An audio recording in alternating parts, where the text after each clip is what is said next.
Good morning, students. We got to Monday and there's there's no rain, so that's in our favor. I was running this morning and I thought, well, if it rains, then it rains. But fortunately, it was just the humidity that was dripping out of the air. I want to remind you that next week I've set up the calendar so that our second test comes a little bit earlier, and it'll be the same format as last time. And also you will be given the window of time to execute the test.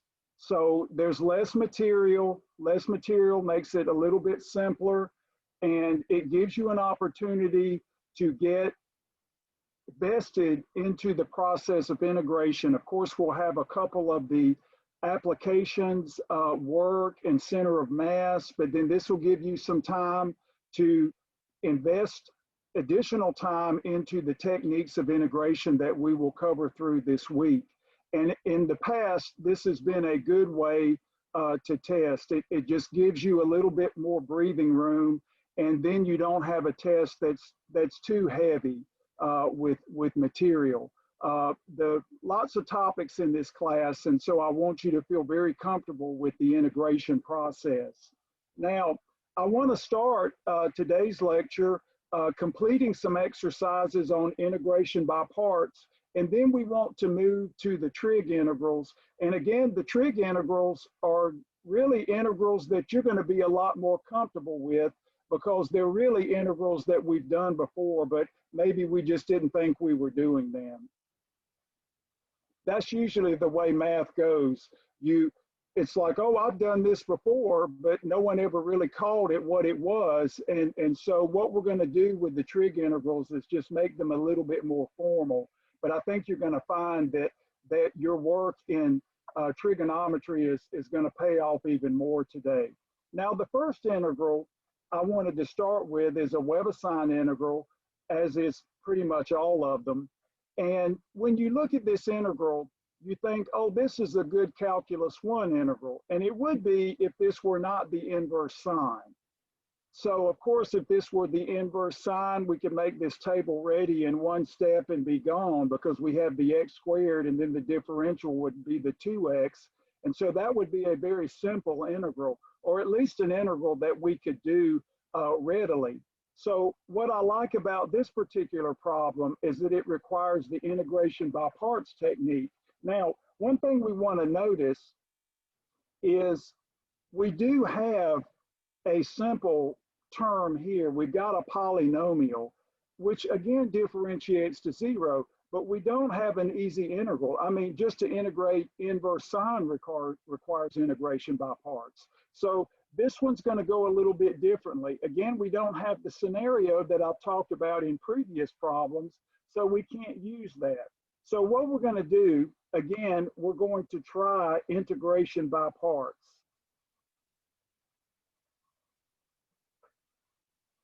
I think when you, I can remember as an undergraduate and Dr. Somerville saying, he says, Ron, if you can't do the integral, try parts.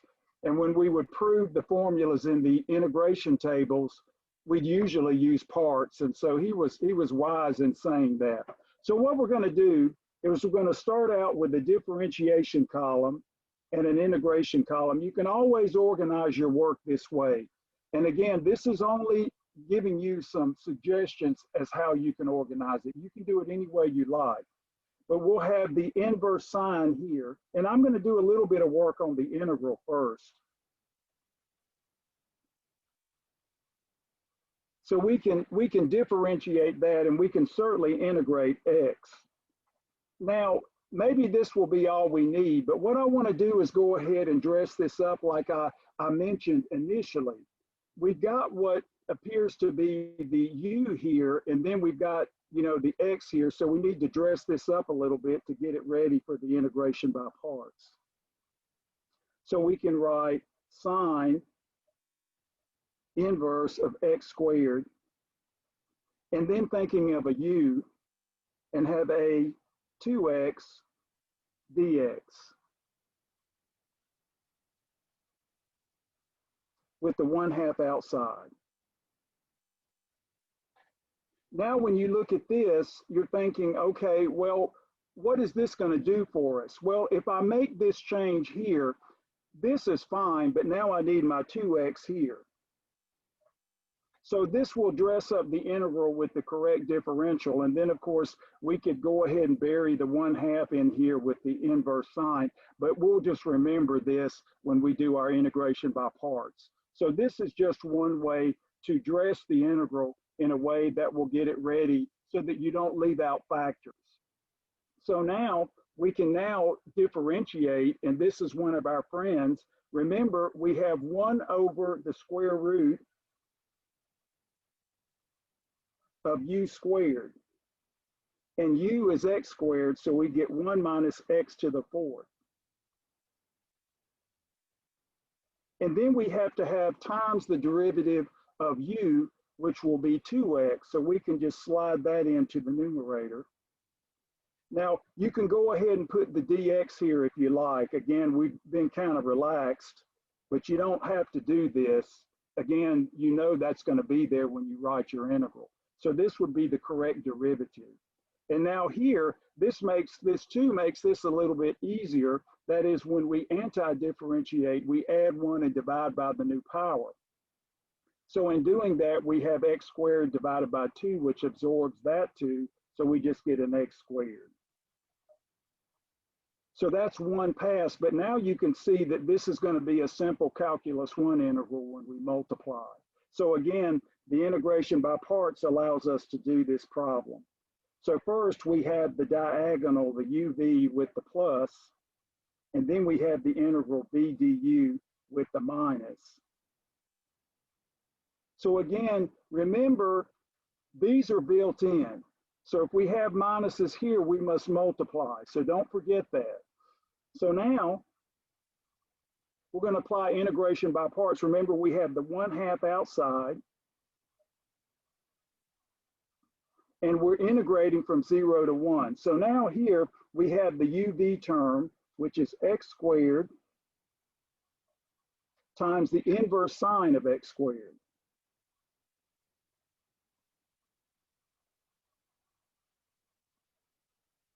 Now this is the uv, and it's going to be evaluated between 0 and 1. Like I said before, if we have a definite integral, we can go ahead and evaluate this part as we normally do. But then the next part's going to be an integral. So notice we have the minus here. We still have the 1/2 on the outside, so we're going to stay in the bracket. So we have minus the integral 0 to 1, and then we have the x squared times the 2x, so that's a 2x cubed. And then of course downstairs we have the square root of 1 minus x to the 4th dx, and then we close the bracket. Now, the idea here is that we've reduced this to something that's now calculus 1. We want to be very careful in executing the remaining steps. They're all important. So now what we're going to do is we're going to put this in a more suggestive form, because as it is now, it's kind of hard to integrate. So first we'll have equals. We'll go ahead and set this up. 1/2 x squared inverse sine x squared from 0 to 1. So we'll set this off by itself with the 1/2 factor. And now we come over here and we've got minus 1/2 0 to 1. And I'm going to go ahead and bring the radical upstairs so we can easily use the power rule and raise that to the negative 1/2. And then we're going to have, we've got what we have 2x cubed dx. And of course here we're going to need a 4, so we'll adjust some things as we need to make that work, to make that table ready. So now the next step here, we can go ahead and apply the fundamental theorem here. This will come out in steps. So when we put in the 1 or substitute the 1, we get the 1 squared times the inverse sine of 1 squared, which is 1. And then we have the 0. Well, the 0 is nice because that zeros everything. So this will just be minus 0. Well, we got a 0 there, and if you want, you can just say inverse sine of 0 just to be complete, even though that's 0. You know, maybe it's good to go ahead and remind yourself of that fact by those terms there. So that does this. So we can simplify this. And now notice we need the differential here. We need 4x cubed. We have the cube, but we need to put in a 2 here so we can pay for it. So we've got minus 1/2 times 2, the integral 0 to 1, 1 minus x to the 4th, negative 1/2. And then we need to put in the 2. The idea here is if we put in the 2, let's reciprocate that to pay for it. So we need the 1/2. So now the additional 2 here will give us the 4x cubed, which we need in the differential. The math tells us what to do. So we put in the additional 2 and then reciprocate the 2 to pay for that.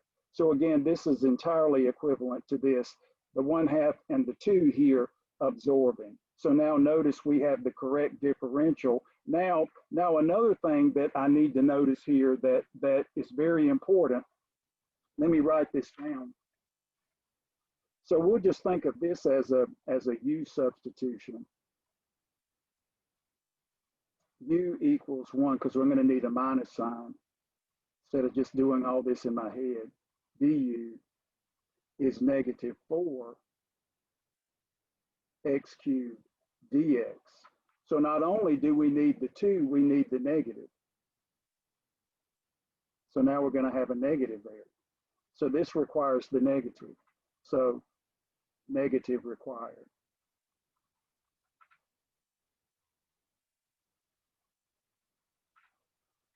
The math directs you in so many ways. Now we can look at this and say, this is indeed table ready. Table ready.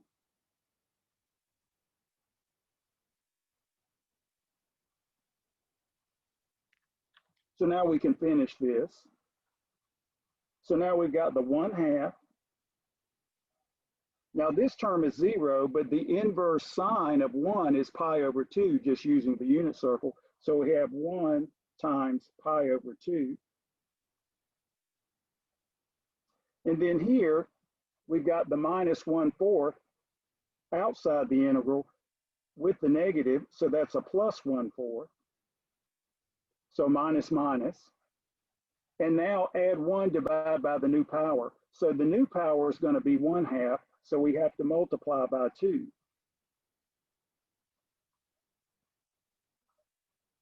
So this is a nice Cal-1 integral evaluated from 0 to 1. So this is the integral that just keeps on giving. You know, every time you think you've marked it out, you've got to check something else. Again, all very straightforward, but again, the mathematics tells us exactly what we need. We follow what the symbols tell us. That's called symbolic computation. That's what we do in calculus. So now, well, this isn't so bad. We have 1/2 times pi over 2. So I'm just going to write it like that for now. And here we have a 2 over 4, which is a 1/2.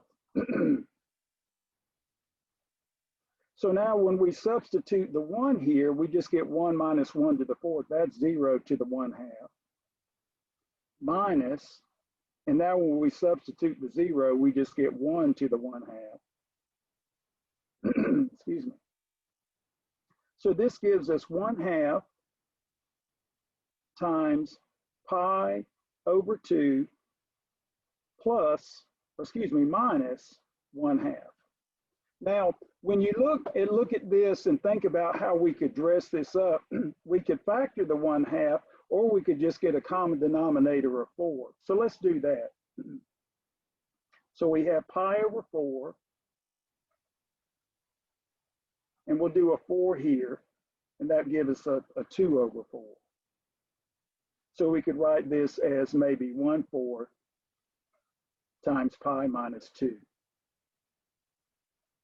Now, of course, that's just dressing it up, and you don't have to do that. You can stop here. My goodness, you could stop there. WebAssign wouldn't have a problem with it. But what I like about this particular example, ladies and gentlemen, is that it focuses on all the things we do well.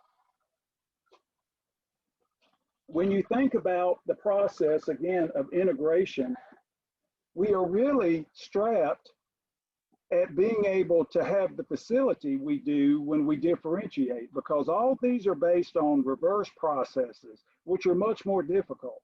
And we have to have some kind of pattern that we recognize in order to push the problem in the correct direction.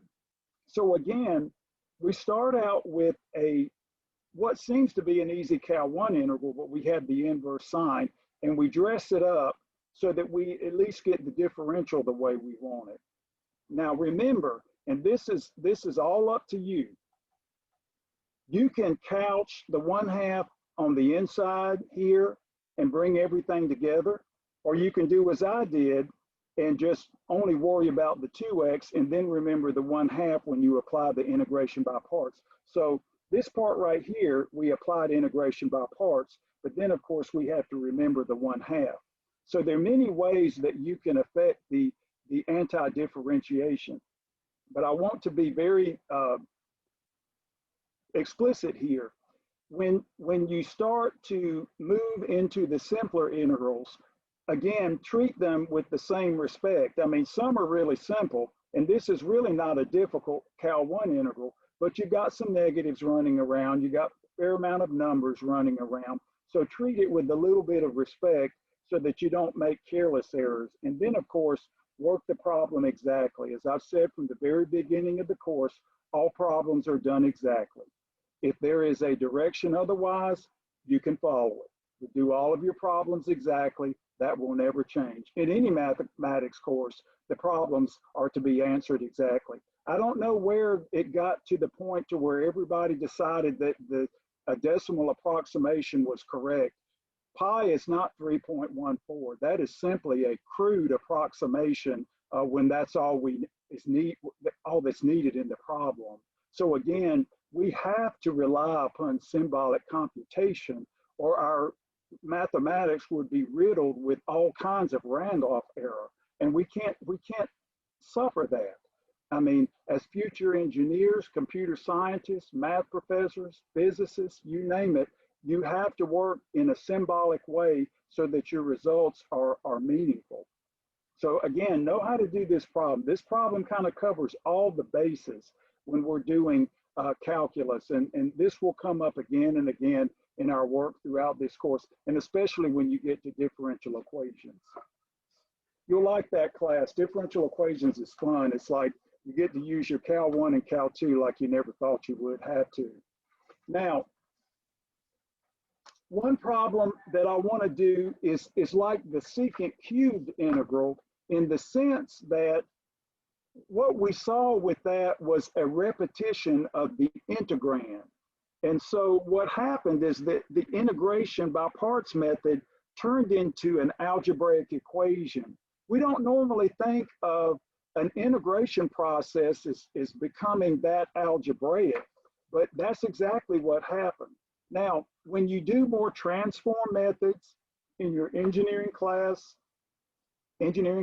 and also in your differential equations and partial differential equations, you're going to come against integrals that have that property. And here's a very popular one. And this is one you can actually do with an integral formula, and we'll say more about it later. So we have e raised to the 3x power. Again, these are very simple functions, and we have cosine of the argument 4x. Now, Laplace transform methods are very popular. They're great methods for smoothing functions and solving initial value problems. And one thing that is required often is the use of this type of integral. And normally when I teach the course, I use the integral table, so we don't have to do this every time we see it. I mean, obviously, there's certain things that we will have to have in our back pocket so that we can be a little bit efficient in our solving process. But what I wanted to note here, this is a little bit different from the secant cube. We got the repetition of the integral, but we really weren't expecting it. Notice here, if we integrate or differentiate, the thing is that after two differentiations or integrations, the cosine returns, or at least some multiple of it. And the same, even worse, I mean, even better, I could say, for the e to the 3x, each time you integrate or differentiate, you get the same function accepting a constant. So these types of characteristics are actually important in solving these types of problems. So what I usually tell my students is to say, do the differentiation, which is easiest, like do the cosine as the differential, and then do the e to the 3x as the integral, since that will be easier to do. So you can set this up this way. Now, what I want you to notice is that this is integration by parts, integration by parts, and this will require basically 2 steps.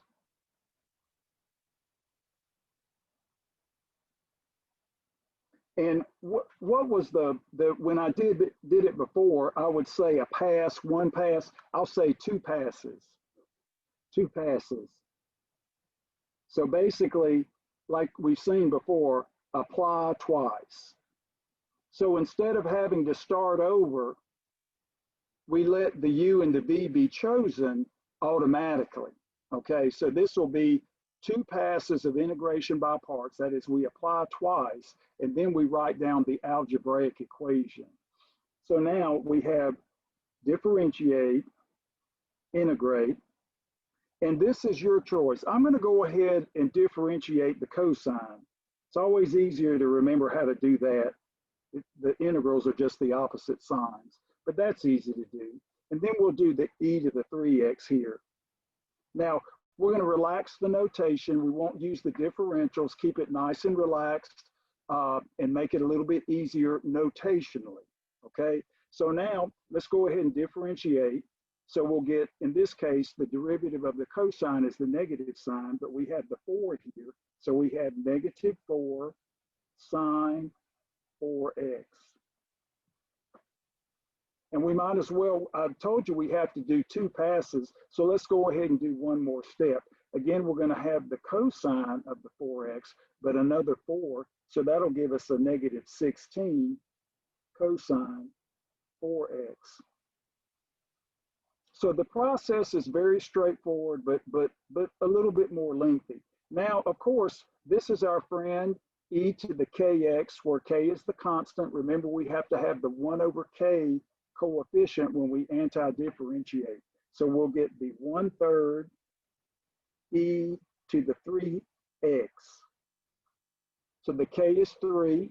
And again, we just cover this up and say, okay, well, if we integrate again, we get another 1/3 e to the 3x. So we're going to have the 1/3 times the 1/3 e to the 3. I'll go ahead and write this out, and this just equals 1/9 e to the 3x.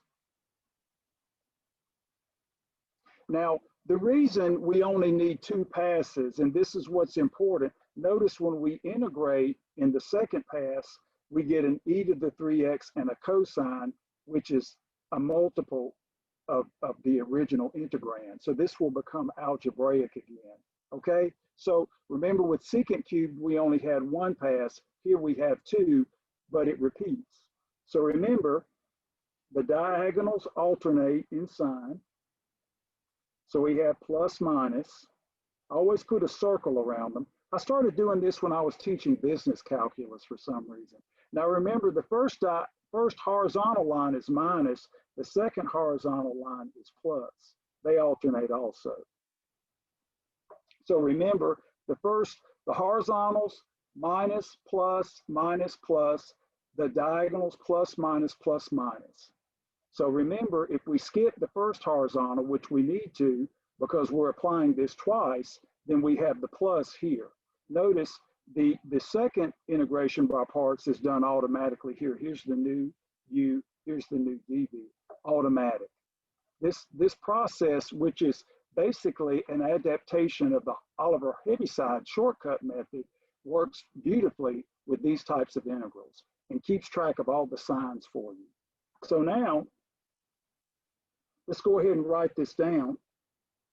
We've got the diagonal terms. So again, we have the 1/3, and this is your choice. Lots of students say, well, Professor Ryan, which order do I write these in? Is it going to make any difference? And I say no, but if you like, we can just write the exponential term first.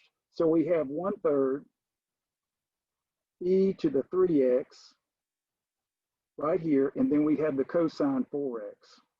So just like in the previous problem, everything is written out neatly for us. We just have to recognize what the symbols are telling us. And now notice we've got two negatives here. We have the minus minus, so those will absorb to give us a plus. Now notice we have the 3 times the 3, which is the 9, and the 4. So that gives us a 4/9, just following the arithmetic. And then, if you will, we have an e to the 3x sine 4x.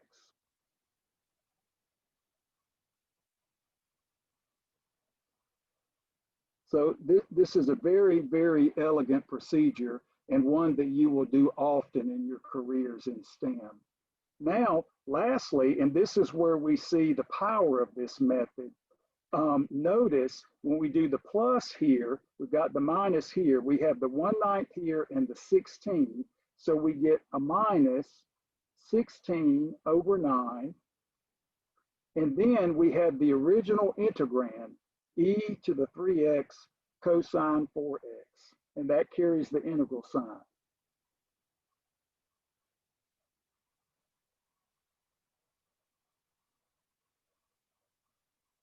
Now, what's important here is that you see what was going on with the, let me move Professor Ron over a little bit.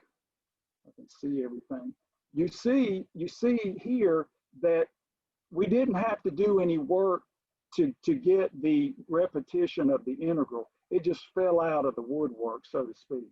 So here are copies of the original. Again, we're going to do an algebraic shift. We're going to add this integral to the left-hand side and then solve. So now we've got what? 16/9. And then just to be convenient here, this is 1, but let's just write it as 9/9. So we have 2 copies of this integral.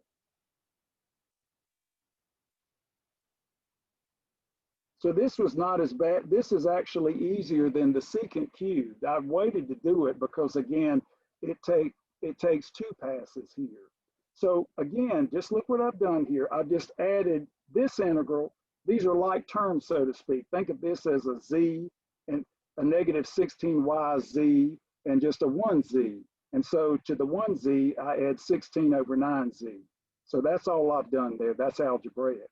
And then, of course, if you like, again, later on, we'll get some common denominators and clean some things up. But right now, if you will, let's go ahead, you know, just to clean this up a little bit, let's do a 1/9 here. So we're going to do a 3/9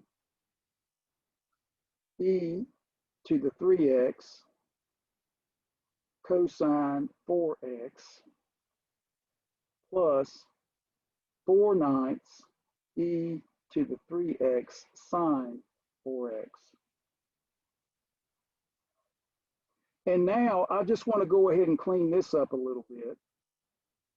We can go ahead and extract the 1/9 and the e to the 3x on this side. So we have e to the 3x, the 1/9, cosine 4x plus, oh, of course I need a 3 here, don't forget the 3, plus 4 sine 4x. So what I've done here is just make it make it a little bit more user friendly. So again, here, going from here to here, I just changed the denominator to 9. So we have a 3 over 9, e to the 3x cosine 4x, and then that was just court reporting. And now we extract the e to the 3x and the 1/9. That leaves behind the 3 cosine 4x and the 4 sine 4x. Now over here, we've got the common denominator. Let's add it up. So this is 25 over 9 e to the 3x cosine 4x dx. And now we can divide. So equivalently, the original integral, e to the 3x cosine 4x dx equals, now we'll do 9 over 25. So we need to reciprocate this times e to the 3x over 9, 3 cosine 4x plus 4 sine 4x. And then at the end, I'll tack on a c. Don't worry, I haven't forgotten it. So now the 9's absorb, and we have e to the 3x over 25, and we have 3 cosine 4x. I'm trying to write this like you'd see it in an integral table. 4 sine x, or 4 sine 4x, and then the obligatory constant. Always remember the constant is an uppercase C. Webassign instructs the constant to be always the uppercase C. Now, when you look at this, you're thinking, this is really the reason I actually did the algebra this way. Again, it doesn't matter. You do it any way you like. Webassign's not really going to care. They don't ask for much formatting. An exact answer is checked for accuracy. And if it's equivalent, then you're good to go. Now notice that in the general form, we could switch like the 3 to an alpha and the 4 to a beta. And what you see here is we just get alpha squared plus beta squared in a general formulation. And then of course that's the alpha x. And notice here we have an alpha and a beta. So we could generalize this process to basically generate a nice, neat integration formula that you could just access. For instance, you look at your integral table and you replace whatever the alpha is with what's given in the problem and the beta, and boom, you just write it down.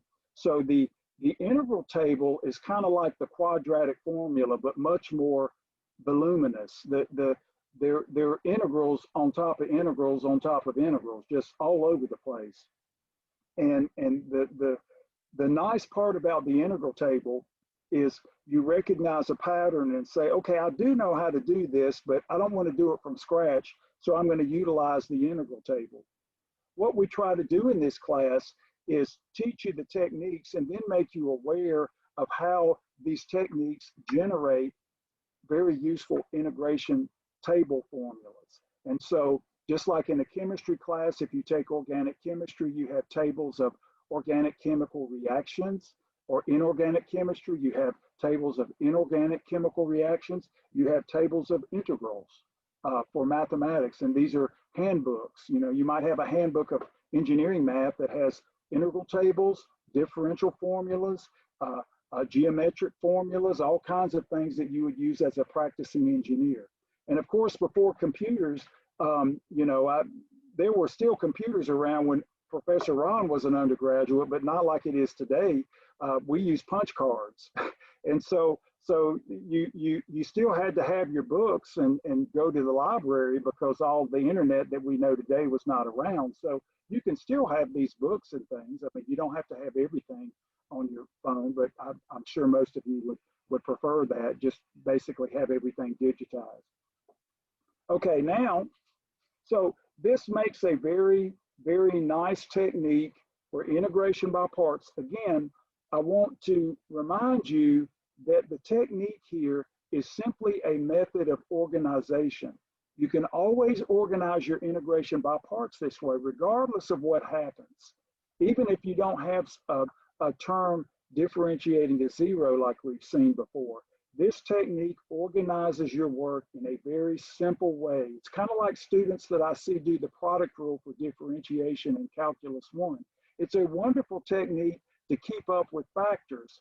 And like I say, as an undergraduate, when I learned about the Heaviside method, I just thought about how it would be neat to organize these problems in a way that I would always remember. And so again, just note that this is simply a suggestion for organization. You can set up your organization however you like, but I think you will find this to be very useful and maybe a little bit less prone to error. But of course, being humans, we have to check and double check our work to make sure that it is exactly as we intend. Okay? Now, let's look at another example. There's one more that I want to discuss that just basically utilizes one pass. Well, no, actually, it was a differentiation to zero, just to kind of remind you how simple it is. And then I want to say a little bit about some coefficients. Or there's a Fourier example on the WebAssign. So the next example, again, a little bit simpler than the last, but just to kind of remind you of our technique. Integration by parts is not always the most obvious choice of technique, but when other things don't work, it is a good last resort if you've tried other things. So here's a real simple example that I wanted to share with you. And then we'll talk about some reduction formulas with the trig integrals.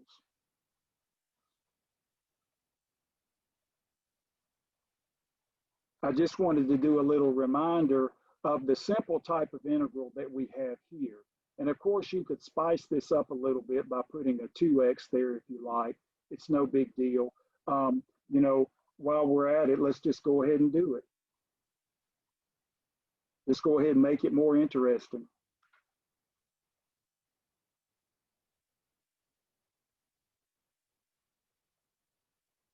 Always nice to throw in some coefficients. It still makes for an easy integral, but let's just spice it up a little bit.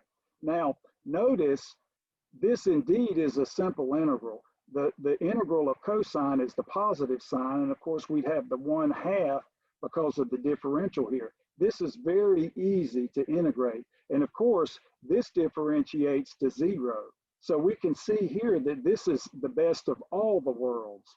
That we don't have to worry about doing anything. The integration by parts will be set up for us. So we're seeing here that x squared differentiates to 0.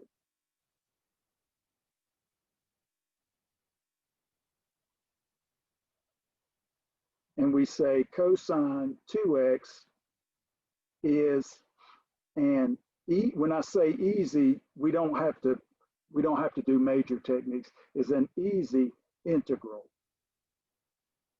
Again, I want you to be aware of the differences in the types of problems that we do and in the flexibility of the integration by parts. So now we can say differentiation, integration. So now we'll start with the x squared. I'll go ahead and put the cosine 2x here.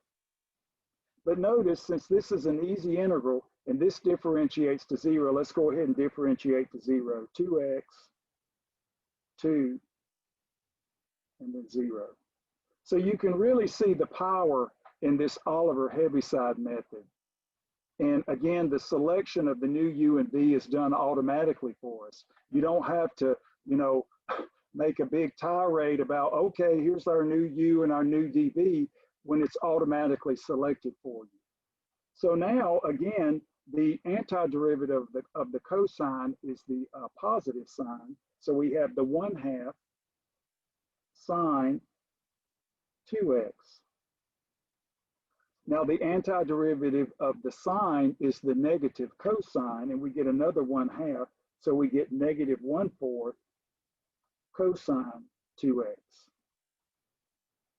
Now, if we cover all this up, we're again, the antiderivative of the cosine is the positive sign, but we're going to get a 1/2, and that's going to hit the negative 1/4 to give us a negative 1/8 sine 2x. So very easy integrals. Now, of course, if we think about not having the 2 here, we just have 1, 1, negative 1, negative 1. But I thought I'd throw in the 2 just to spice it up a little bit. Always good to throw in a little bit of extra because that's what happens as you work problems. So now notice, as we get to this point, this will zero out as we continue. So the shortcut method is good. Once you get to the 0, you stop. So you have the diagonal, and the diagonal. And of course, as you keep going, those will just be 0 terms. So at this point, we only need 3 passes here. So plus,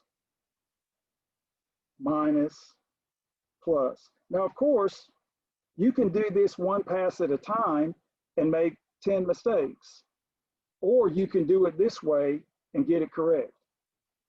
I'm just saying that this method is ingenious, and it applies the integration by parts theorem in a very clean, mathematically correct way.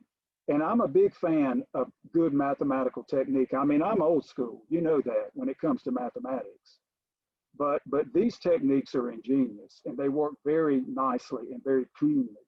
So now we can just connect the arrows as we see. The first one is the 1/2, and we'll do x squared sine 2x.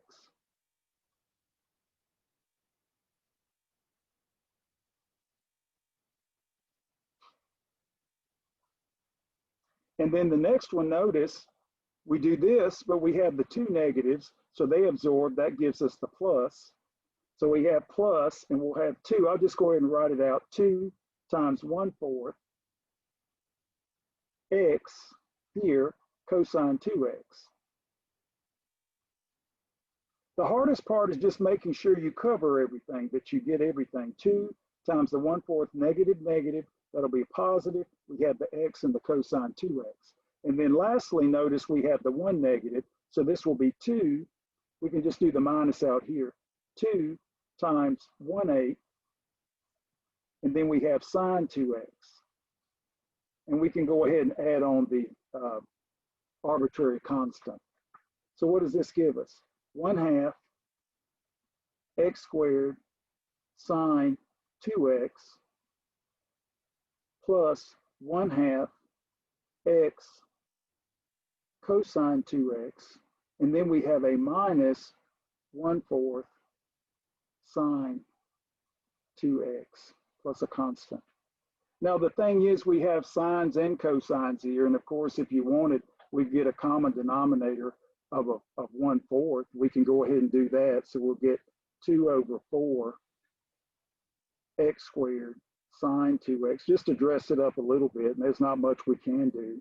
And then 2/4 x cosine 2x minus 1/4 sine 2x plus a constant, and just factor the 1/4. So that'll give us a 2x squared sine 2x plus 2x cosine 2x minus sine 2x plus a constant. Again, that's just a little bit of extra to make it look nice, but it's certainly not required. I mean, you can do symbolic multiplication in WebAssign, and WebAssign's usually fine with everything. When there's nothing strict about the formatting, an algebraic and numerically equivalent answer is fine, because it checks it. It uses the MATLAB computer algebra backbone. There are 2 famous computer algebra systems in use now. Well, actually 3. There's the Wolfram Alpha, or just Wolfram Mathematica. There's Maple, which was developed in Canada, and then of course the MATLAB. When I was at Texas A&M, we taught the engineering students Maple, and then the very next semester when I left, they started teaching them the MATLAB because the engineering department felt that that was a better tool. The Maple's probably better for mathematicians because of the symbolic computation, but they go back and forth. I don't think they settle completely on that. So what we're seeing here is the utility of the integration by parts is huge. We now can address anti-differentiation in a way that was certainly not possible before. And what we're finding is, though there is some tedium involved, once we see the process here, we see this process here, the new U and the new DV, the new U and the new DV. That's one thing about this organization technique that makes the process doable. Of course, you could have like an X to the 7th power here, and this method would be nice. You could program this into a computer, which is what they call computer algebra. The beauty here is that this would also make a very nice formula we could motivate for an integration table. So the idea is that the integration by parts is usually the foundation of many nice integration formulas that you find in tables. Now, the next item that I want to talk about, or the next set of exercises, will be the trig integrals. Now, when we talk about trig integrals, we're basically discussing the Pythagorean identities. Because when you do a trig integral, you think about sines and cosines. And if you have a power of cosine and a lonely power of sine hanging around, that's a Cal-1 integral because you've got your differential. And you're thinking you have to work a little bit harder with tangents and secants because their calculus is not as simple as that for sine and cosine. But what we're going to find here is the trig integrals just come up often. And because they come up often enough, we need to remember some basic techniques about them, not really to memorize so much, but just to recall some important trig identities. So I call these the trigonometric integrals. Trigonometric integrals. And there is no one way to do these. Most students think, oh, well, I've got to do it this way. Remember, in Cal-1, the mean value theorem states that functions having the same derivative differ by a constant. Let me remind you of this. Functions having the same derivative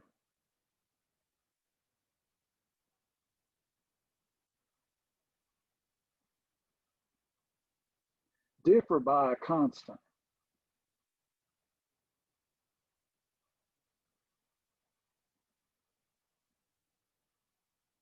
That's the mean value theorem from Calculus 1, and you should know how to prove that. That is a standard result. And so you can find that with trig functions and logarithmic expressions, which can come in all shapes and sizes, they may not even look at all alike. And you know this having worked with identities and with logarithms and trig functions, but their derivatives coincide. So you might work with a colleague on an integral and your results look very different, but they're correct because they differ by a constant. So instead of having to spend the arduous time trying to prove that, I just want you to be familiar with the technique and know that you will get different looking answers, and that's okay. That's to be expected. Sometimes students just want their answer to look a certain way, and there's nothing wrong with that. We often dress up an antiderivative to make it look better. But just remember, depending on the technique that you choose, for instance, you could use a particular technique that I teach you here, then use a reduction formula from the integral table, and get a very different looking answer. But we know multiple angles with trig functions give us different looking functions. And that's just the nature of the game, right?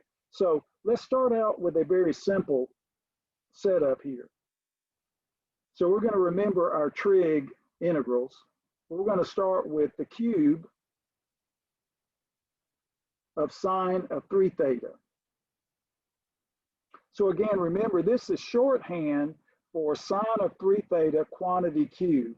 Sometimes I'll use parentheses, sometimes not. WebAssign doesn't care. You can use a little caret and put the power here, and it likes it fine.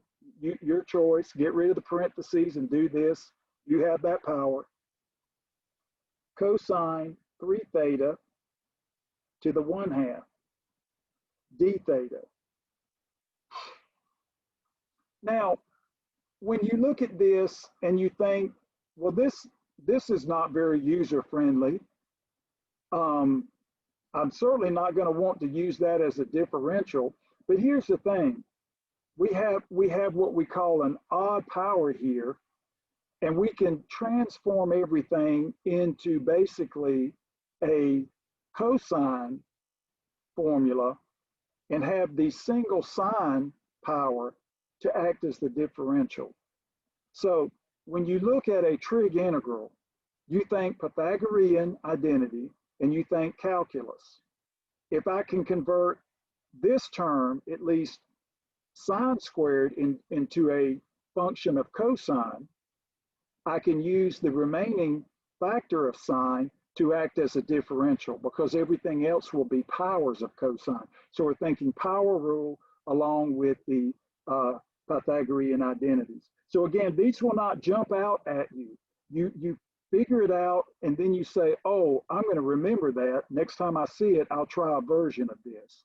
So here it looks like we're kind of stuck because of this 1/2 power here. We don't really have any choice. This 1/2 power with the cosine says everything else needs to be in terms of cosine, and we have to use the 1 power of sine as a differential. So here's how we do it. We'll do something like this: sine squared 3 theta cosine 3 theta. And I've got a lot of these written up in the lecture notes. These problems never get old. They're great problems. Very useful. So what we do is we dress it up a little bit. We rewrite the sine cubed as sine squared times sine. And I've got 2 copies here and 1 copy here because I'm thinking of using this as the differential later. Now, of course, the sine squared can be replaced with 1 minus cosine squared using the fundamental identity or the Pythagorean identity.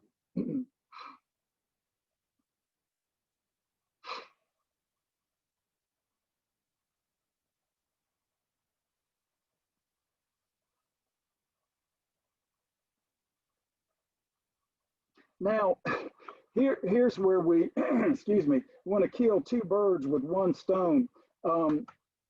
Think about this, ladies and gentlemen. We have cosine here. We're going to multiply this out, and we're going to have a power of cosine, 2 powers of cosine, 2 of them. The derivative of cosine is going to be the negative of the sine with some coefficient that we need. So that's what I want you to start thinking about. We're not going to dress it up right yet, but I want you to think about that as we continue with this. So now, I'll hold off on that. I'll erase that. So look, this will be 1 times the cosine 3 theta to the 1/2 power. So that'll give us a 1/2 power. So I'm going to write this as cosine 3 theta. I'll use parentheses here just to make it really clear what's going on. The 1/2 powers kind of in the way. Minus, now we have a 2 plus a 1/2, which is a 5/2.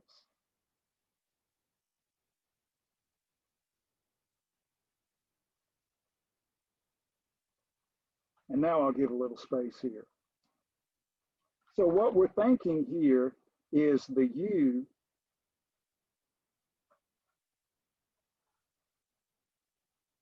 will be the cosine 3 theta. So that's what we're thinking of.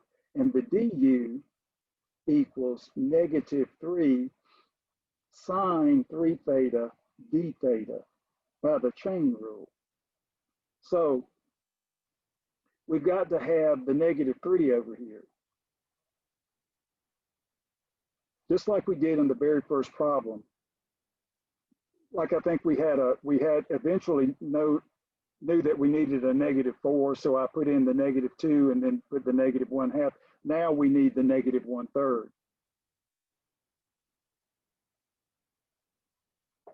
So this dresses up our integral in an equivalent fashion, but it's power rule. So we say, when we look at this, we say table ready. So table ready. Even though you can, sometimes we want to break them up, but we don't always have to. Table ready.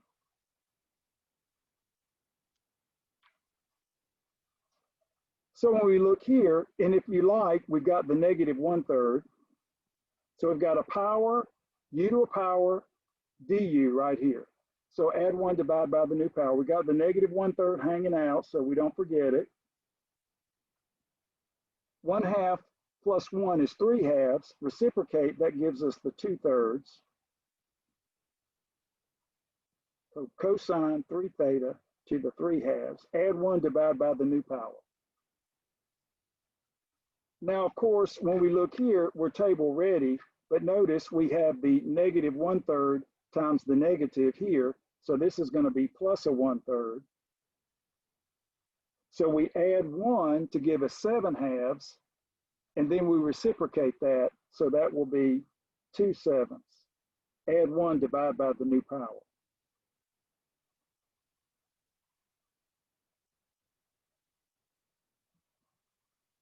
So now when you look at this, we now at the very end, we tack on the uppercase C, and then we can clean this up a little bit.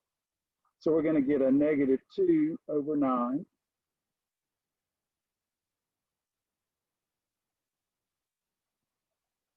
Now, if you like, you can just move the 3/2 right there as a power, but since the 3/2 are a little bit, large here, just go ahead and use a parenthesis to make it a little bit easier to see. Otherwise, we can just go with the powers there in the shorthand notation. And then, of course, 2/21.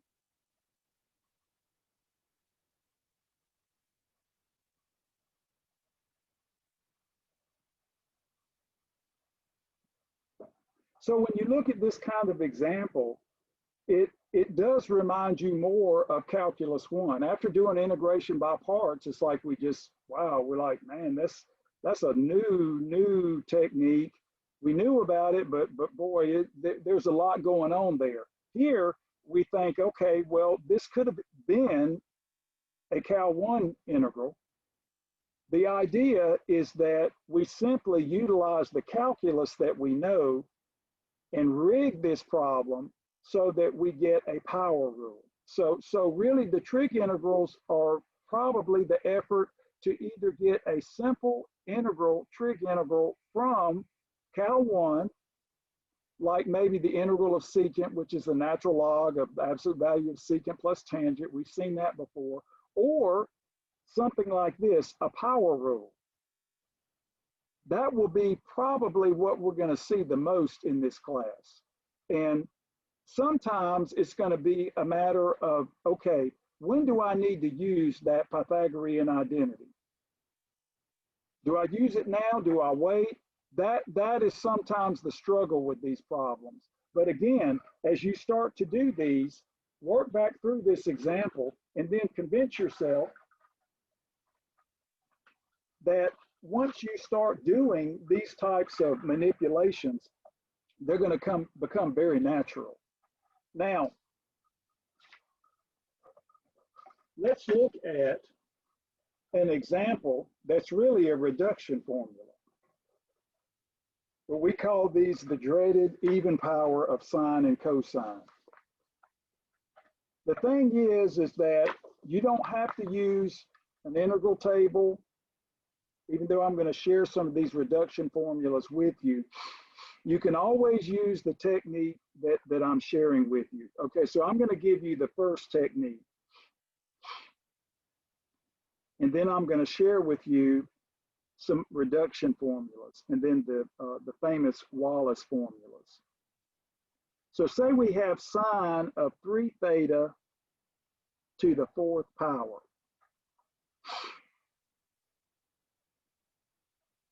Now you're thinking if you do these integrals, you can always do a nice, at this point, you can always do a nice definite integral, slap some limits on it and do that. That would be the easy part. But you got to do all this work first. So we need to get good at doing this.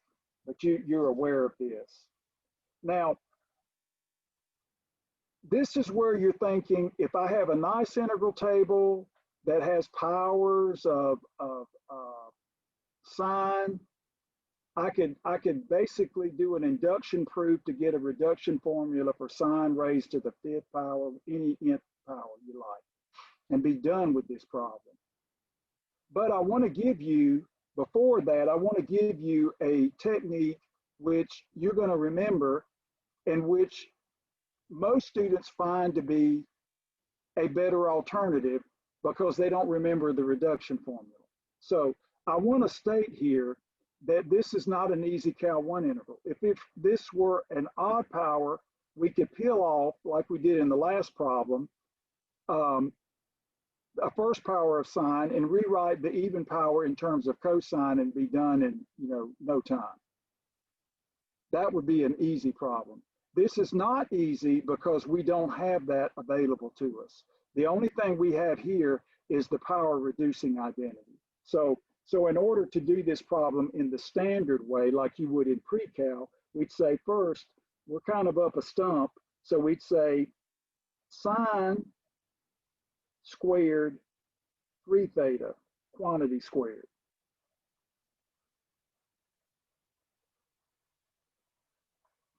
And then when you look at this, you're thinking, I can just generate some simple powers of cosine and be done with this problem. Now, okay, so if we square the square of sine of 3 theta, we get the 4th power. And now we use our reduction formula from pre-cal. We have 1 minus cosine 6 theta divided by 2, quantity squared. I'll write the formula down. You remember these only as much as what after a week they're gone. So we have sine squared. In this case, I'll just use, I don't know, we can use an X or whatever. I'll just use an X for now. Sine squared X is just 1 minus cosine of the double angle divided by 2. And then just for easy reference, let me go ahead and write the cosine squared. These are famous and highly useful. We have 1 plus cosine 2x. So you're thinking, if you have even powers, you can always resort to these, but then you've got algebra to do. And depending on how large this is where you're thinking, man, I really need a reduction formula if this power gets too big. So now, again, we have utilized the 1 minus cosine. Now notice the argument, or the x, is 3 theta, so double that is 6 theta. Remember, we go from x to 2x. We go from the single angle to the double angle. So this is big time trigonometry here. And it's easy to forget, but now that you remember this, hopefully that will stick. So now we want to go ahead and square this. So we're going to get 1/4. And we'll have 1 minus 2 cosine 6 theta plus cosine squared 6 theta, d theta. Now, one way that's good to do this problem is to kind of string everything out and then hit it with the integral at the last process, so you don't have kind of done and not done problems. So what I'm going to do here is, again, break this up in a way that'll make it easy to do. So first I'm going to factor the 1/4, which we get from the reduction formula. So we've got what? 1, we have minus 2 cosine 6 theta. Now, when you look at this particular problems, you're thinking easy integral, easy integral. But again, we're back to the squared. So now what I want to do here is do a little sidebar. Go ahead and apply this formula here.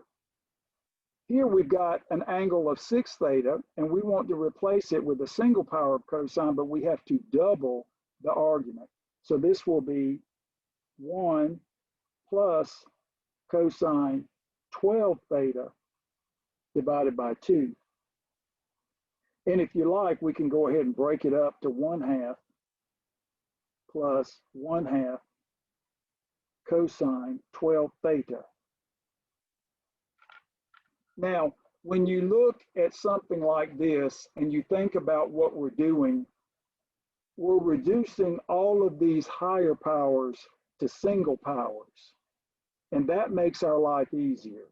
So now, for this plus cosine squared, we can simply substitute this. So I'm gonna just go ahead and write the substitution here, and then we'll reduce it just to do it in the complete steps. But I'll put the first line here, plus 1 plus cosine 12 theta divided by 2 d theta. Just to kind of give you an idea that now we do the reduction formula again. We call these the power reducing, that's another name, the power reducing formulas. So this gives us 1/4. Now I'm just going to go ahead and remind us what this is. This is 1/2 plus 1/2 cosine 12 theta. So now notice we can add like terms. We have the 1/2 plus the 1, which is the 3/2. And then we have the minus 2 cosine 6 theta. And then plus the 1/2 cosine 12 theta.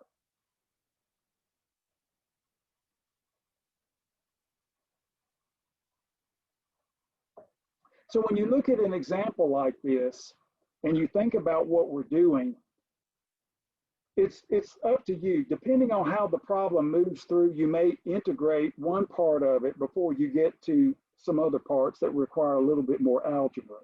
But I think for this problem, just so everything looks very clean, we just kind of put everything into the right form. So now we have all simple integrals. We have a simple integral, a cosine integral, all very simple.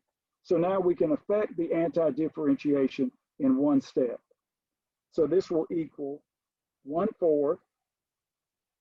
Now, if you like, and this is our choice here, we'll go ahead and split all these up and hit everything with the 1/4. So we have 1/4, 3/2 theta minus, I'll bring the minus here, minus 1/4 times the 2. Again, this is all coming along for the ride. And then remember, the antiderivative of the cosine is the positive sign with the 1/6.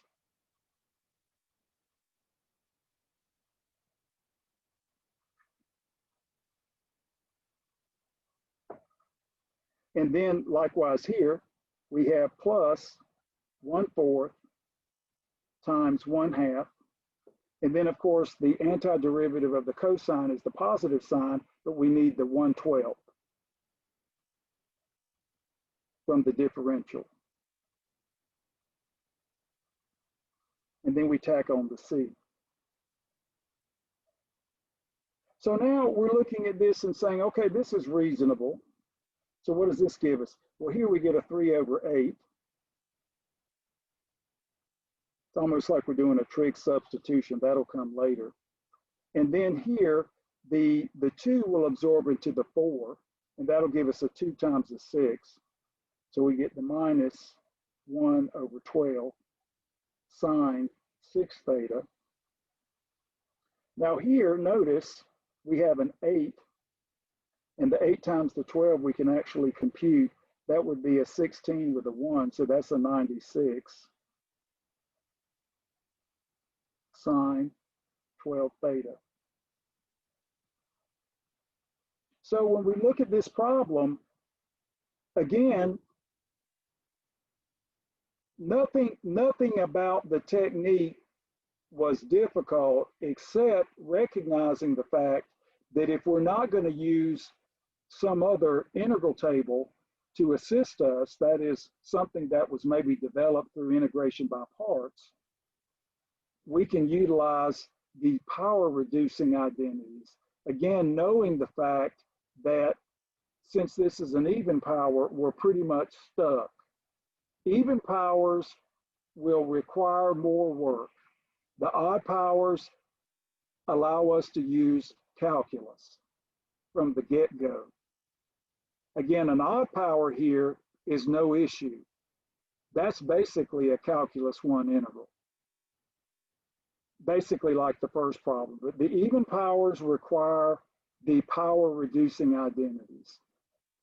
So the idea is to just keep applying the power reducing identity until we're left with single powers of a trig function. And of course, these will be single powers of cosine if we're using these power reducing identities. And then we get simple integrals. The idea, however, is important to realize. This is like doing integration by parts. You have all these numbers running around. And so you've got to be very careful that you respect the numbers. And always remember to distribute, okay? The issue that I find, it's like having a pre-cal student derive a polynomial from given zeros in a given constant term, and they've got 2 mistakes in adding like terms, and they get frustrated. This is the same thing. You have to be very careful with each step, and just note that even powers will obviously take more time. I'm going to share with you a reduction formula and I give you another option that's available to you. Now, one thing that I find to be kind of interesting with these problems, these are kind of culture problems, but before I go on, I'm going to go ahead and share with you 2 very famous reduction formulas. And we'll eventually use them, but I want to give them to you so you can basically see how we can derive some very nice numeric results. So, and these exist for all the standard trig functions, but time is, you know, like we don't have infinite time. So using integration by parts,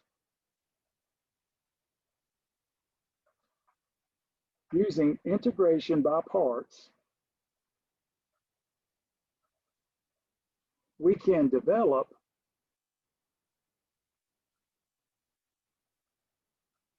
reduction formulas. And like the power reducing identities reduce the power, that's why we call these, or the mathematicians have termed these reduction formulas, because they reduce the power of the integrand. So 2 of the very famous ones will do the sine and the cosine. I'll just write these down. Sine, this will be an integer power, positive integer power, n greater than or equal to 2, u du. So this would have been an alternative path to computing the last integral. And it looks like this: cosine u, and you have this nice the additive inverse. I call it the anti-sign. Students always leave out the negative and then come to grief. Sine to the n minus 1 power of u divided by n plus n minus 1 divided by n. This is all retrievable through integration by parts. And we reduce the integrand by two integers, n minus 2 u du. So when you apply a reduction formula, like the last problem we start out with 4, then that would be a 3, that'd be a 4, then we have a 3 over 4, and you do it, and then you're like, boom, that's sine squared. Well, do I use the power reducing? No, you use this again. So you keep applying this until you're done. Again, very different from what we did before, but you can see how this would be like, okay, I don't have to worry about the power reducing identities. Probably had to use them to prove this, and you did. So this is what you would see in an integral table. I like to go ahead and introduce the integral table as we move through this chapter. And so this would be an alternative method. So this is for n greater than or equal to 2. So this would give you an alternative way. This would be an integration by parts way of doing sine squared, even though we just use the power reducing for that normally. And then the cosine looks very similar.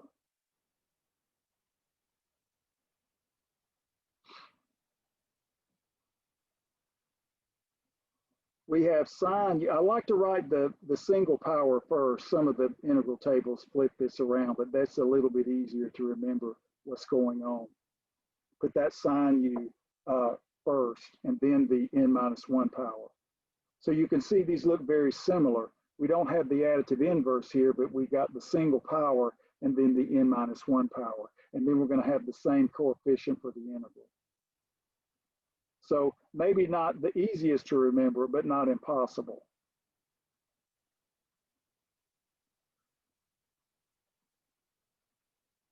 Straight from the integral table for Dr. Larson. So the beauty here is that this gives you an alternative way to actually do just any integral. But now if we'd use this technique with the last problem, our answers would look different because see, we're going to be getting third powers of sine in our answer. You see that? So the answers, the actual antiderivatives will look different. It doesn't mean that they're not correct. It's just that they will look different. So keep that in mind. If you use a different technique, you get a different looking answer. Now, I wanted to share with you that are based on these actual reduction formulas. These are called the Wallace formulas. And this is a culture thing, but I want to give this to you. These are good to know, especially when you're doing physics problems. And Wallace was a famous mathematician, did lots of calculus, helped to move the study of calculus forward. And these are interesting problems. And I will say, I will write these for the sine function, but they are valid for cosine and sine. Valid for cosine and sine. That is, when you write these, you could use powers of cosine x or powers of sine x. And they look like this. And I do like a short little proof of this in the notes using the reduction formulas. So this is when n is odd.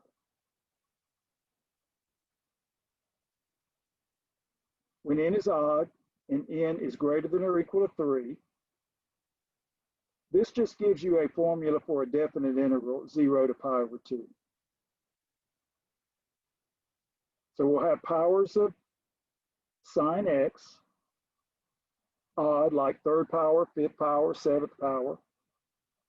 This equals, it's number theoretic, 2/3, 4/5. What's going to happen is that the numerators will be even in succession and the denominators will be odd in succession.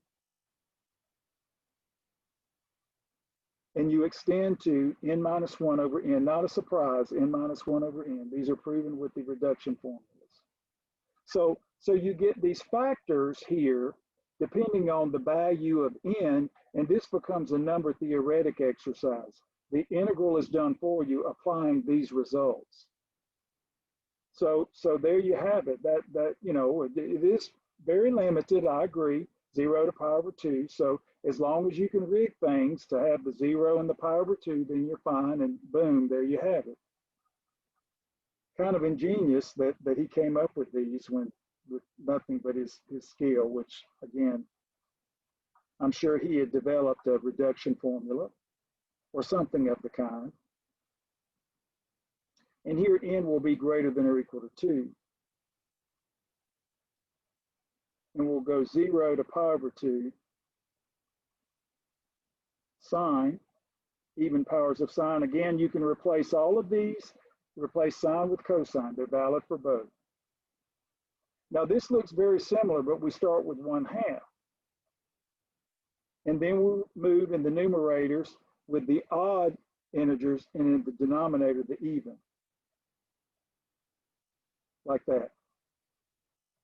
And then, of course, because of the even, you end with the n minus n, but the additional factor of pi over 2, which gets stuck in the mix because of the evenness here.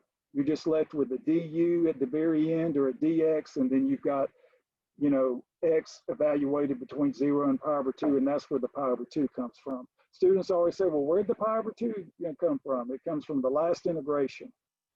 So the difference here is that the way the basic coefficients evolve. Here we have 2/3 with this pattern that's easy to remember, ending with n minus 1 over n. So this kind of tells you where you need to stop once you know what n is. And if it's even, then not only do you have this string of factors, but you have the obligatory factor of pi over 2. So for instance, here's a simple example of this, and then you might be thinking, wow, you know, this is probably not a bad idea to know, especially when you do Fourier analysis. So say we have 0 to pi over 2, the 9th power of sine. So again, when you look at this, you're thinking, okay, well, you know, Professor Ron said, okay, well, I've got pull off a power of sine, and then I raise 1 minus cosine squared to the 4th power. Enjoy.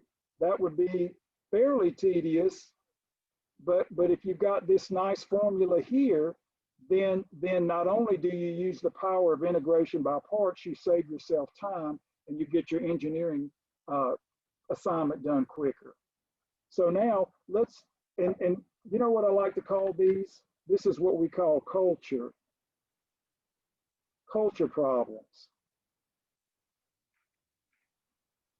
They're not the linchpin of our existence. That is, we could do fine without them, but knowing them can be very convenient in certain limited situations. So now notice we have n equals 9, which is odd. So how do we terminate? We know we terminate n minus 1. So n minus 1 over n is just 8 over 9. So this is what we call the last term, or the last factor.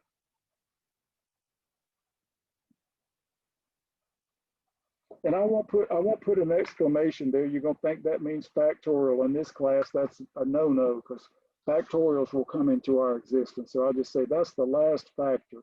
I'll just put the railroad ties.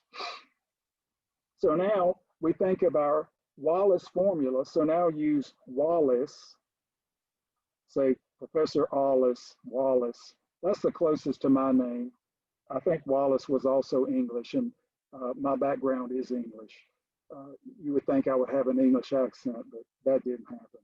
So we have 2 over 3. Again, we follow this. 4 over 5. 6 over 7. And then the very last factor is 8 over 9. Now, we have some common factors here. We can absorb the 3 into the 6. Everything else looks like we're stuck with it. So if you like, we have 2 times 4 times 2 times 8. The 3's been absorbed. We have a 5 times a 7 times a 9.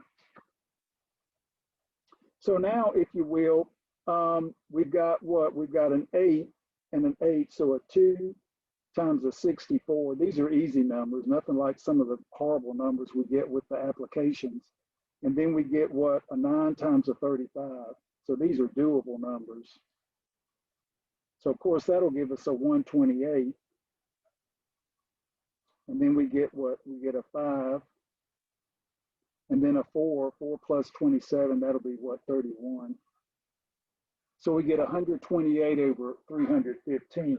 So if you see one of these on your WebAssign, you really want to use the Wallace formula. That would be using the method from lecture. You could certainly do this by hand, but the whole idea behind this, when this power gets high, is that I want you to use the nice theoretical result here. You know, again, the first time you see integration by parts, it looks a little strange. But now when you look at the power of it, especially through these Wallace formulas, you see what a time saver they can be. And you know, you can program this into a computer because again, the factors will get large very quickly. It's almost like the factorial function.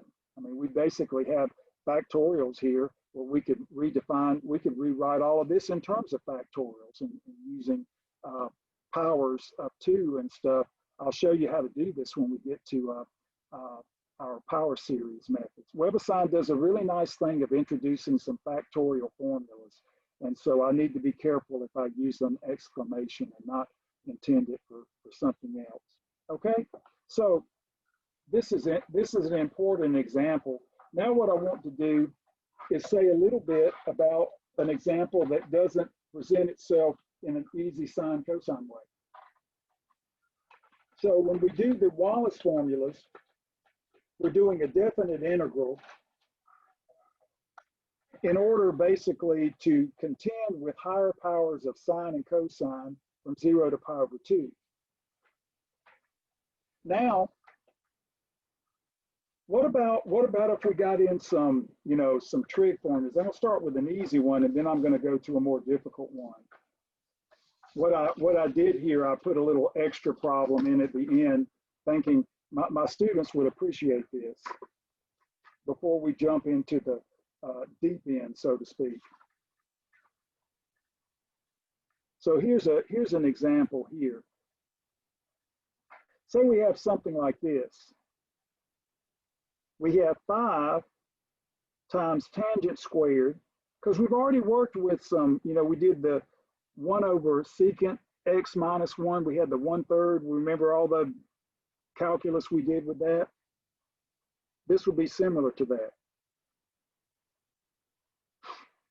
So students are happy with the sines and cosines and the integration by parts reduction formulas. And when you get to the tangent and secants and the cosecants and the cotangents, that's a little bit different story. But what I was saying before is that you're thinking, well, I could write everything in terms of sine and cosine, Professor Ron, and probably get something that makes sense. And I would say exactly. But what we want to do in some cases is to utilize maybe a more obvious method that's easier to do. Notice that we don't really have any calculus jumping out at us, but we do have what we call the Pythagorean identity, which is always there. So let me write this in a way. Lots of times you see this, and then the second time it's like, oh, I get it. So we've got tangent squared. And you're thinking, can I just write this in a way that's going to retire this fraction? And we can. So let's just remind ourselves, what have we been using all day long? We've been using cosine squared x plus sine squared x equals 1. Then we use 1 plus tangent squared x equals secant squared. And we think these are simple until we have to use them, and then we forget about them. And then we have 1 plus cotangent squared. We've used all of these. It's cosecant squared. So we're thinking, why not go ahead and use that so we can retire this fraction? So this will give us 5. This is kind of as a prelude to a more difficult problem. So we'll just say tangent squared is secant squared minus 1.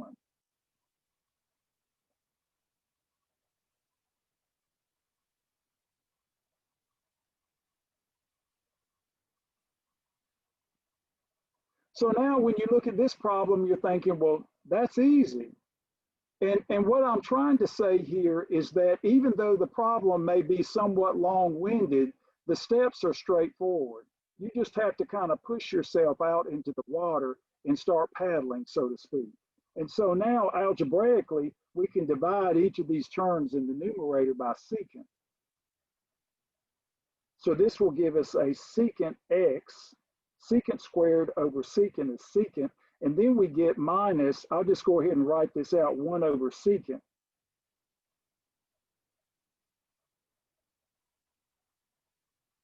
But now, of course, this is 5. We have the integral of secant, but of course, 1 over secant is cosine. So you're thinking, we could have written this in terms of sine and cosine and gotten the same answer. And the answer is yes. But I wanted to show you the use of the Pythagorean identity in a way that might be a little bit quicker. And now we have very simple calculus 1 integrals. We have the secant integral, which we know by Lagrange, and we have the easy cosine integral, which is the sine integral. So now this will give us 5 times the natural log of secant x plus tangent x.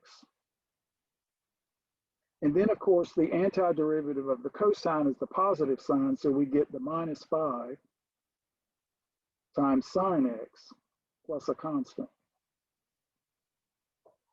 So when you look at something like this, you're thinking, well, wow, I really did already know how to do this.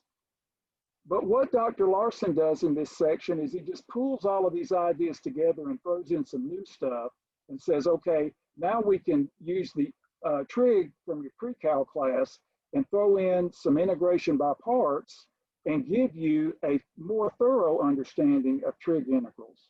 So again, very simple if you utilize the Pythagorean identities. Again, not difficult, but just remember, the technique that you use may produce an antiderivative that looks different, though it's completely equivalent. Now, what I want to do is talk about an example that uses the same kinds of functions, but is a little bit trickier. Now, it depends what kind of calculus you want to use when you do these problems. Here's a good example of you choosing a calculus over one other type of calculus. So for instance here, if you think about this problem, we've got a 5th power, and I'll use some parentheses, well maybe I won't. We have tangent to the 5th power of x over 14.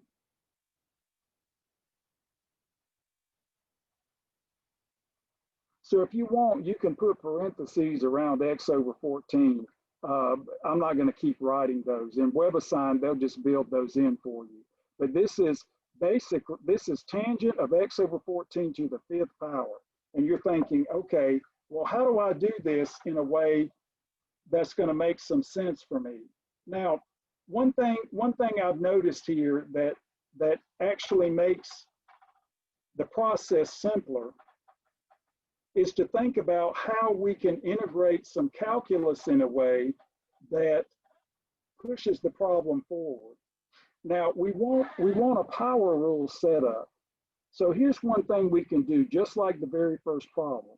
We can think, okay, let's keep a power of tangent, use the Pythagorean identity to write the tangent in terms of secant, and then pull off a secant to get a secant tangent. So we've got powers of secant with its derivative hanging out. So that would be one method. So let's try that. Again, there's no set way to do it, but here's one way to do it. So we have tangent to the 4th, x over 14. times the lone power of tangent. So we're thinking the calculus, write everything in terms of the secant, and then having the secant tangent as the derivative. So the power rule. So we're thinking power rule with secant. This would be one way of doing it. This is certainly not unique. So now we think, okay, well, let's do our little sidebar here. We know that 1 plus tangent squared x equals secant squared. We're going to utilize that. We're going to write this as a square. Tangent squared x over 14, quantity squared, tangent x over 14. And now we're going to do the replacement. So this is going to be secant squared of x over 14 minus 1, using this, squared, tangent x over 14 dx.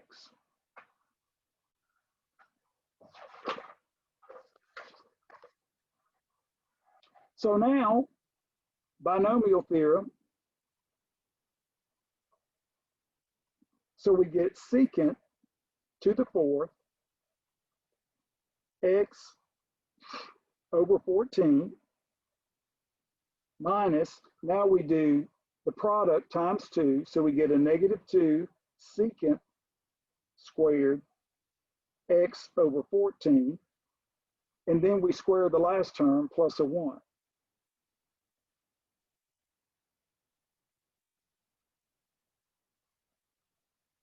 Now the way I set this up, and you can break this up into several pieces to get everything table ready, but the next step that I want to do here is go ahead and think about rigging this as 3 separate integrals. That way we're good to go, then we can rig them. Because notice here, and this is interesting, we're going to have a lone tangent integral, which we know from Cal 1, but these are going to be powers of secant. So now I'll just say, write as separate integrals, use linearity.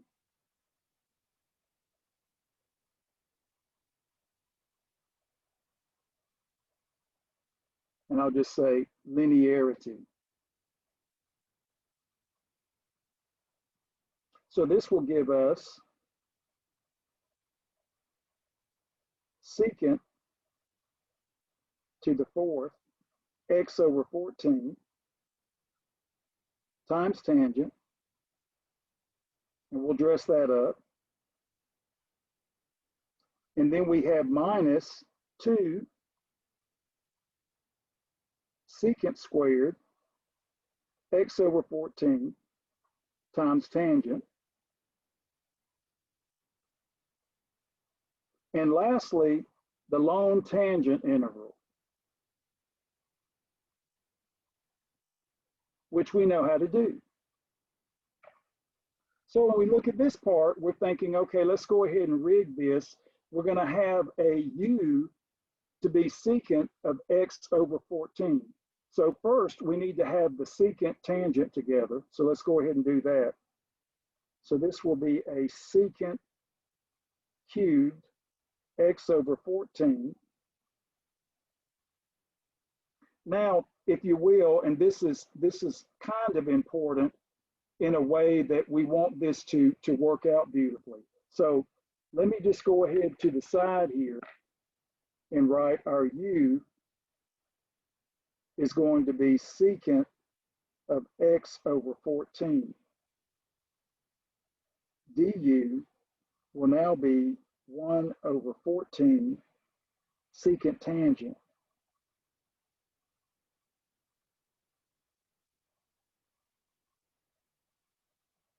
So that gives us the calculus that's pushing this problem forward, so to speak.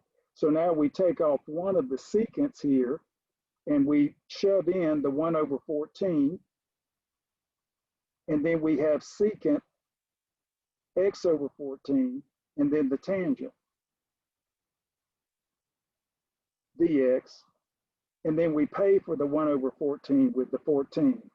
So now this is table ready using this calculus. Let's do the same with this one. So we're going to have a 2 times a 14.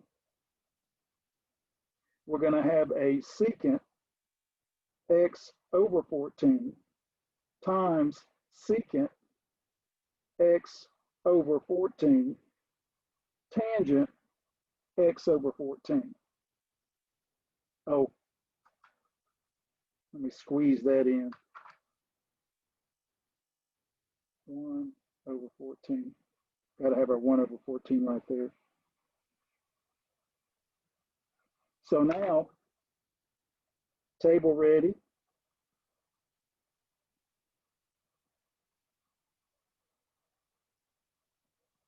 Table ready.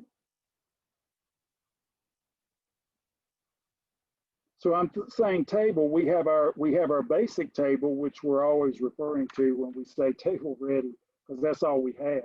And then the very last one, we need the 14 also. We know that integral, but we need to dress it up.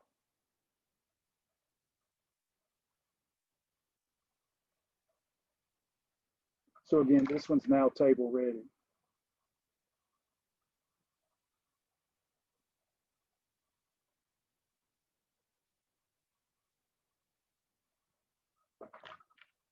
So now, again, u to the third du. Add 1 divided by the new power. So this gives us 14. The new power is going to be 4. So we have 1 over 4 secant to the 4th x over 14. Now we move over here. We've just got 1 power of secant, and we have the du here. So we have minus 2 times 14. The new power is 2, so we need a 1/2 divided by the new power, secant squared x over 14. And then over here, the antiderivative of the tangent is the negative natural log of the cosine. So we have negative 14 natural log cosine x over 14, absolute value plus a c. So now, to complete the problem, again, divide by 2, that'll give us a 7/2. So 7/2 secant to the 4th x over 14. Now the 2's absorb, and that gives us a minus 14 secant squared x over 14. And then, of course, minus 14 natural log cosine x over 14. So the problem or the issue with doing the trig integrals, especially with the tangents and the secants, or just powers of tangent, require at least some intuition about how you want to move the calculus forward. So when you look at the problem, you're thinking, okay, well, I have several options here. You know, I could try to use the tangent and get the secant squared, the derivative, and do powers of tangent, or I can do powers of secant and get the secant tangent. So you have those 2 options. I think this is a good exercise using the calculus of the secant function. And then, of course, the integrals that we get are pretty simple. We just have to pull off the copy of secant tangent, or pull off the copy of secant that we can use to join with the tangent here. So again, there are other ways to do this, but what I like about this particular method is that we get good practice reviewing the calculus of the secant function. And then of course we get review of the tangent integral, which doesn't come off so often that it's on the tip of our tongue, so to speak. So again, the trig integrals really hinge on the Pythagorean identities with the utilization of the standard trig calculus. Now, so fun, but like integration by parts, just keeping track of all the numbers. So once you have everything set up, then we rig it so that we can have table ready. That is, we need the power rule here.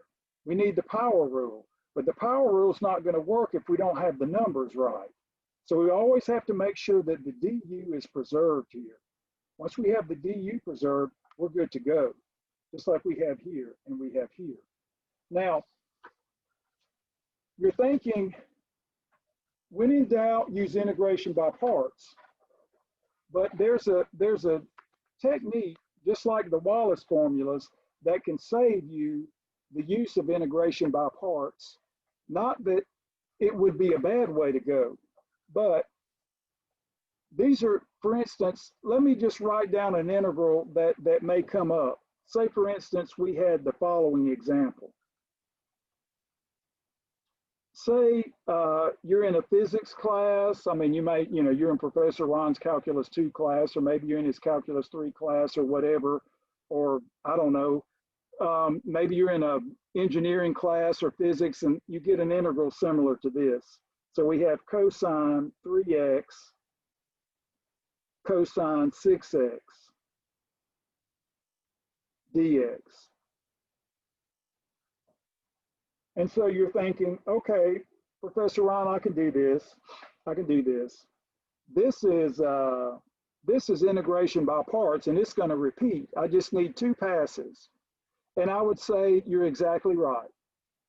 2 passes, because you know, 1 pass will give you sines, and another pass will give you cosines again, and you get the recurrence of the integral. Well, here's a setup that will avoid that process. That may be a little bit quicker. I'm sure it's quicker, but it comes at a price. So what I want to do is just do a couple of review here. So we want to replace this product, that is, replace product with a sum. Replace product with a sum, because we know that the integral is linear. And if we can use a product to sum identity, then we can avoid the integration by parts, which, though we know how to do, would be somewhat lengthy. So here's what I want to do a little bit of review here. Let's just do the following identities. Cosine A plus B. I used the A's and B's last time, but we had A times sine X plus B times cosine X to give you that lemma. So you could do that integral, and I'll use the same here. So remember, this is just the addition formula, and we get cosine A, cosine B, minus sine A, sine B. So I'm just going to show you how you can use the identity, but it may have been a while since you've used them. And then the cosine A minus B. The book, the Dr. Stewart book, uses U's and B's, and I'm good with U's and B's because I write my B's in like news when I do Calculus 3. But the kiddies at pre-cal, they're better with the uppercase letters. They're easier for them to write. So I use those. So we'll do cosine A, cosine B plus sine A, sine B. Those are the identities that you learn in pre-cal. And so you're thinking, if you needed a product of cosine and sine, or excuse me, cosine with a cosine with different arguments, you could add these 2 equations. So add, and we get 2 cosine A, cosine B, notice the sine terms absorb, equals cosine A plus B You already know how to do this. I'm just reminding you of it. Trigonometry is all based on identities in the unit circle, and you should know these. But I know you don't do these every day. If you're taking physics now, you're probably very familiar with them. So now we've got cosine A. So you can always derive these or have these all written down on a little note card. Cosine A times cosine B will just be 1/2 cosine A plus B plus cosine A minus B. And of course, we can get a similar formula for the product of sine. I'll just say similarly, you can derive this. And I'm not using this in this problem. I'm just saying here's another formula that you could use. Sine A, sine B, just subtract these equations, will give us 1/2 cosine A minus B minus cosine A plus B. And of course, you can have the product of sine and cosine. I'll share those with you. So these would be, now which one's going to work for this problem? This is extra here. I'll just say this is extra. You all are more mature, so I can put an extra example or extra formula here and not confuse you. So for instance, if this were sine 3x, sine 6x, we use this one. So this would just be another formula that you can put in your toolbox, so to speak. So now we can look up here and say, and we can make assignments if you like. So back to the example.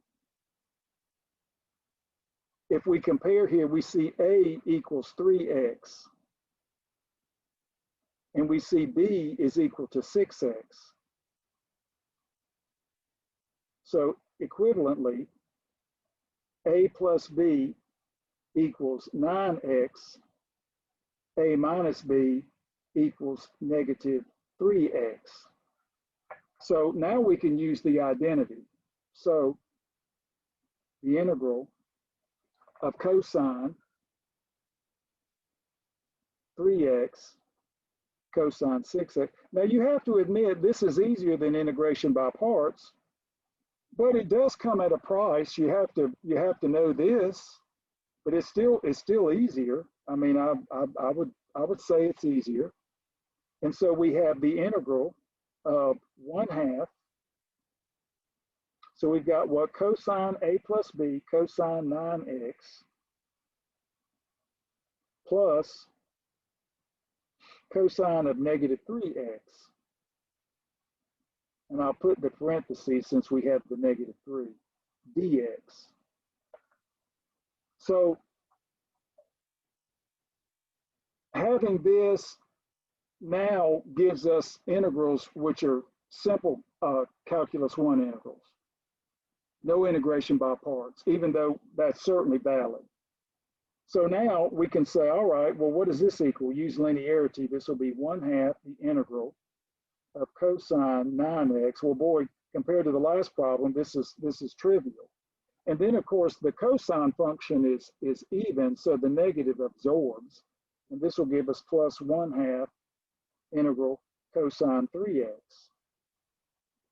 Just remember that cosine of the additive inverse of x is cosine x. That's one of the most famous properties of the cosine function, and the sine function is even. And Fourier analysis is writing any function in terms of an infinite series of even and odd functions, or just one or the other. Fourier was a mathematical genius, and like Newton and Leibniz, their work will be used forever.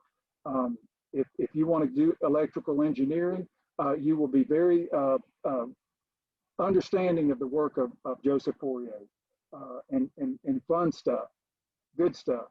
That's why all of this electronic stuff works. So now we can see, okay, well, these are easy integrals. Again, these are just sine antiderivative.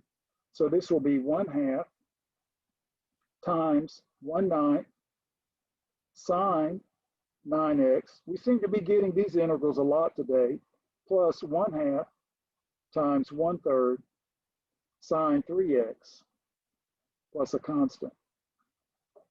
So now when you write this out, just go ahead and reduce it. We get 1/18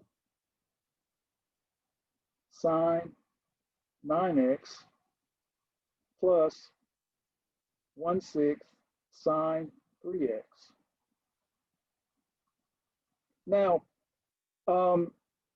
again, if you were to use integration by parts, the responses will look different. And you can finagle them and make them look the same. But the beauty of the calculus is that we have the mean value theorem. Functions with the same derivative differ by a constant. And so don't look at what your colleague does and say, oh, I clearly did this problem wrong. Our answers don't look at all alike. Just remember, when you're working with logarithmic expressions, trigonometric expressions, the variation, even some algebraic expressions, it's certainly more likely to happen with the former. But don't lose your math ability by thinking you've done something wrong. The actual procedure will shape the form of the antiderivative. And so, of course, if we're going to be using these trig identities here, the arguments are going to look a lot different. So I mean, well, not a whole lot. I mean, we get a 9x, which is different. We already had the 3x, but we get odd-looking coefficients. And so multiple arguments, even like when you solved trig equations back in calculus, pre-calculus, you remember that. Now, just to be complete here, I want you to go ahead and copy these.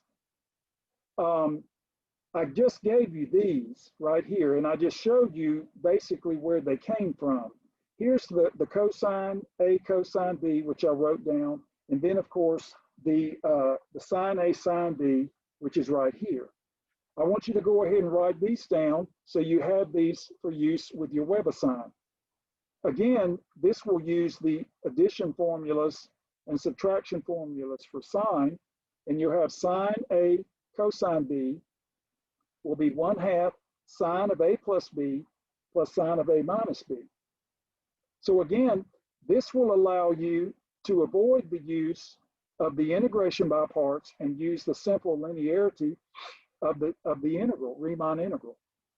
Now, some of you may go on to be math majors and study the Lebesgue integral, which is a more general form of the Riemann integral. And of course, it has all the beautiful properties that the Riemann integral has, but it's even more general, if you can believe that. Again, these French mathematicians came up with a lot of interesting ideas, which we will always use. And now, of course, you're thinking if you've got this, you could just flip these around, and this formula seems a little bit redundant, but they always exist. So the cosine A, sine B, you can just flip these around yourself and flip the A and the B, but don't worry about it. If you like this formula, you can write this, but if you know this one, you can get this one for free. So this would be the cosine A, sine B equals 1/2 sine of A plus B minus sine of A minus B. And that just comes with the fact when you flip the B into A, you introduce a negative sign here from the previous formula. So this depends on that, but it doesn't matter. So just remember that if you're going to be doing products of sines and cosines, then it will be very useful to be able to use these particular formulas. Now, for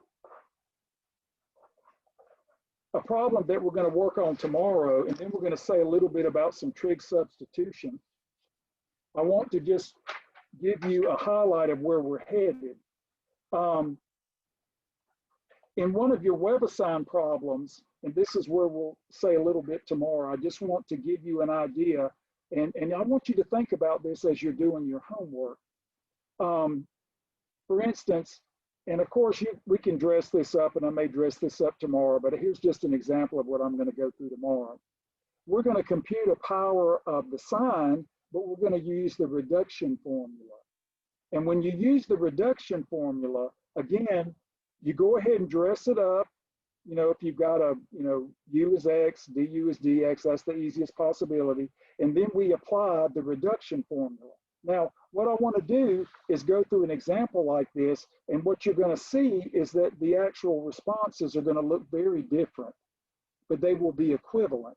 So I'm going to go through an example like this tomorrow to share the use of the reduction formula. For now, go ahead. I've delayed the homework until tomorrow and the quiz until Wednesday. I'm going to start doing that with the homework. I don't want you to get behind, but I want you to have a little bit more breathing room. And then, of course, the test next week will cover through what we cover tomorrow, and I'll be very explicit about that. Again, I'll give you the nice window of time to do the test. Remember, ladies and gentlemen, that my goal is for you to learn math and to become better mathematicians. And I want to be able to afford you a good unit of time to do your work.